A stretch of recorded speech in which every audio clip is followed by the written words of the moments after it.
আমরা দাবি জানাইতে আসি নাই, আমরা আসলে প্রতিবাদ জানাইতে আসছি যে মুখর হতা আরা বিশ্বাস নগরী অন্যায়ের বিরুদ্ধে শক্ত অবস্থান নিন, ন্যায়ের পক্ষে দাঁড়ান, অন্যায়ের বিরুদ্ধে প্রতিবাদী সত্যিকারের মানবিকতা।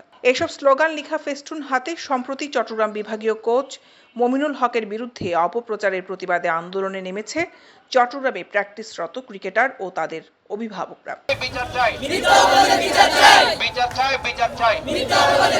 আজ সোমবার বিকেলে নগরীর স্টেডিয়াম এলাকায় প্রতিবাদমূলক মিছিল, অবস্থান কর্মসূচির মাধ্যমে এই প্রতিবাদ জানানো হয়।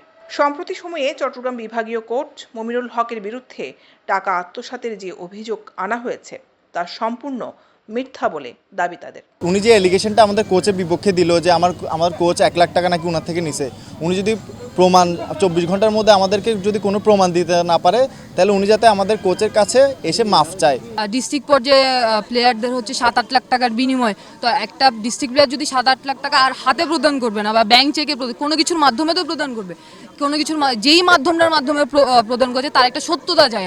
আমরা মুখের কথাই বিশ্বাস, আমাদের প্রমাণ লাগবে যে কারো নামে যে একটা হুট করে কথা বলা, এটা তো একজন ব্যক্তিত্বের মানে একজন ব্যক্তির আত্মসম্মানে পড়তে মিথ্যা হয় বা উনি সত্যতা দিতে না পারে তাহলে সশরীরে এসে আমাদের কোচের কাছে উনি মাফ চাইবে। যে মিথ্যা একটা বানোয়াট একটা আমাদের কোচের সম্বন্ধে ছড়াচ্ছে, ওইটার আমরা তীব্র নিন্দা জানাচ্ছি এবং এটা যদি উনি 24 ঘন্টার মধ্যে একটা না করে মানে আমাদের কোচের কাছে ক্ষমা না চাই তাইলে আমরা আরো কঠোর কর্মসূচি দিব। মুমিন ভাইয়ের জন্য যে উনি মিথ্যা অপবাদ দিচ্ছে সেটার জন্য আমরা প্রতিবাদ করতে আসি। উনি মুমিন ভাইয়ের কাছে এসে ক্ষমা চাইতে হবে। উনি মিথ্যা অপবাদ দিচ্ছে, কেন দিবে?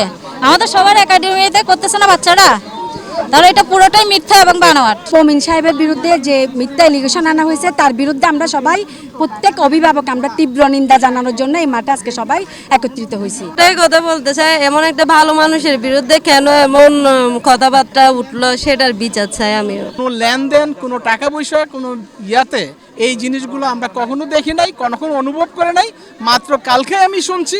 এবং সে যেই মহিলাটা এই ধরনের নিয়ে আসছে সেই মহিলাটা অবশ্যই কাউর বানানো, কাউর ননির পুতুল হিসাবে এবং উদ্দেশ্যপ্রণীতভাবে কাউকে ছোট মমিন ভাইকে ছোট করার জন্য তারা এই কাজটা করছে। উক্ত প্রতিবাদমূলক কর্মসূচিতে চট্টগ্রামের সর্বস্তরের ক্রিকেটার উপস্থিত ছিলেন। চট্টগ্রাম বিভাগীয় কোচের বিরুদ্ধে এই মিথ্যা অভিযোগ প্রত্যাহার না করলে এবং প্রকাশ্যে ক্ষমা না চাইলে কঠোর আন্দোলনের হুঁশিয়ারি দেন আন্দোলনকারীরা।